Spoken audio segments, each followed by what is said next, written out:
I was planning to close the window to improve the sound, but I feel bad because my cat, I think, is enjoying the fresh air.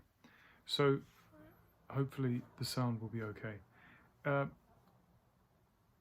the question, how does acupuncture work for pain? There's two explanations. One of them is a scientific explanation. I'm not an expert in that, but there are mountains of research on that. But there are just two things that off the top of my head I remember.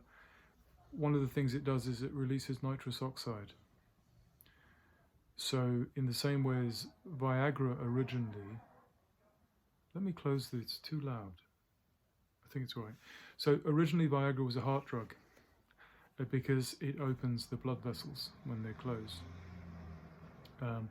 So the other effects of Viagra are also a consequence of this function of opening up the veins to increase the blood flow. So acupuncture also has been shown to increase blood flow. So if you have pain in a certain area, very often the blood flow in that area is not sufficient. So when you put the needles there, you can see the area around the needles becomes a bit red. It's one indication. And there's also a lot of research that uses various machines to demonstrate that blood flow in certain areas is increased for an hour or 2 hours after acupuncture. And therefore the anti-inflammatory substances in the blood and so on are increased, and pain is inflammation, often inflammation. So reduces the inflammation in the area by increasing the blood flow. Another way that it's been demonstrated to work is by releasing something called endorphins. So endorphin means endogenous morphine. So it is a kind of natural substance in the body which is similar to morphine, similar to... I'm not an expert in this. I imagine it's not the same strength as the morphine that you can inject or take, but it is a natural opiate painkiller of the body. So the acupuncture needles seem to stimulate the body's own release of its own pain-killing substances. One theory is the reason for that is that when you are poking a needle into the body considers that this is an external invasion of something, and it activates its own immune response to fight that. But more practical on a daily level is the Chinese medicine theory of it. So one question that many people may have is, I have pain, let's say for example, I have pain in an area which is either maybe embarrassing. Let's say I'm a woman and I have pain in, for example, let's say, perfect example is premenstrual breast pain, swollen pain.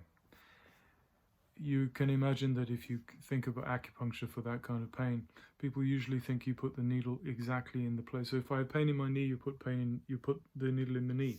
If I have pain in the elbow, you put the needle in the elbow. Yes, sometimes, but not necessarily. If the area is somewhere a bit embarrassing, like in the groin, or in the breast for women, or in, it's not necessary to put the needles necessarily exactly in the place where the person has the pain. So if the pain is in the ribs, you can put needles around the ribs. You have to be careful. If you put them around the ribs, you have to put them not directly this way, but you have to put them at an angle so that they don't, if you imagine this is the skin, you put the needle in directly, it may penetrate that much. But the same length, if you put it this way, you see, it doesn't reach the same depth. See, that reaches the level of the flower, that flower, red flower. But the same depth, if I tilt the needle, it's much higher. It finishes at a much higher point. So in sensitive points like the ribs, if we put needles there, we put them that way. But in fact, it would be preferable to try and avoid that area. So then the question is, how do you treat the pain by treating a faraway point? So let's say if there's pain in the ribs, we might use this point here on the back of the wrist, on the hand, and we will certainly use points on the leg. Confusing. Why? Because the system of lines. Do I have a model? I have somewhere here a model of acupuncture, a small statue. You may have seen them. I put a link in the description.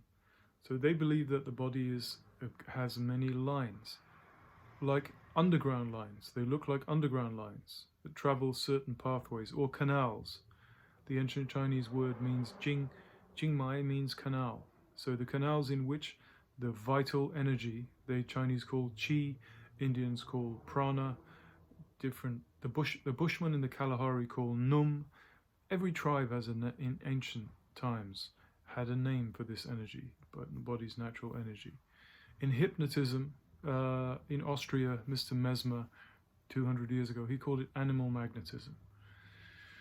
It's a substance, like a fluid, like electricity, like water.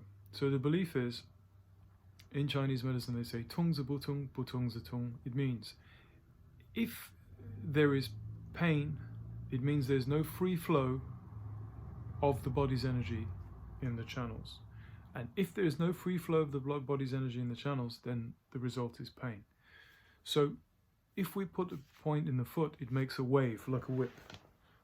So if the pain is here, but we put the point here, it sends something down. It's like you send a train down the underground line. This is the central line. You have a problem at Marble Arch. You can start in the South Woodford or in Ealing, and you put the needle. It shoots. It doesn't shoot, but it makes travel something like a train.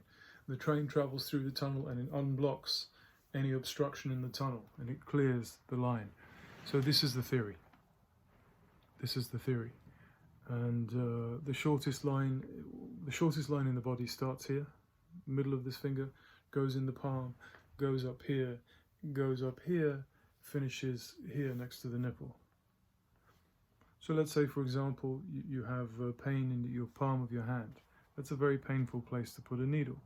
So you can avoid that by using a point anywhere else along the line, the central line, the jubilee line, whatever metaphor you want. So it's a lot less painful to put a needle here, for example. So that's what you would do, and then that needle would send a wave down to the palm of the hand. So I don't know if I've explained that well, I hope I have. For example, if your nose is blocked, there's a line here. This is use this point for a blocked nose. Why? It doesn't make sense. This is your hand and this is your nose. In normal medicine, these are considered completely separate things. So, but the reason is this theory of the lines. There's a line that goes from here, up the side of the neck, finishes here. That's how a point on your finger can unblock the area of your nose by traveling. I hope that makes sense. The video is a bit longer than I wanted it to be.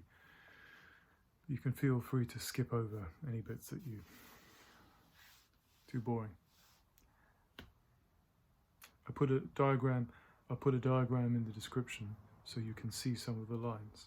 So in the ribs area is mainly the gallbladder. It's called the gallbladder line. There's mainly one line that starts in the foot that goes through this area.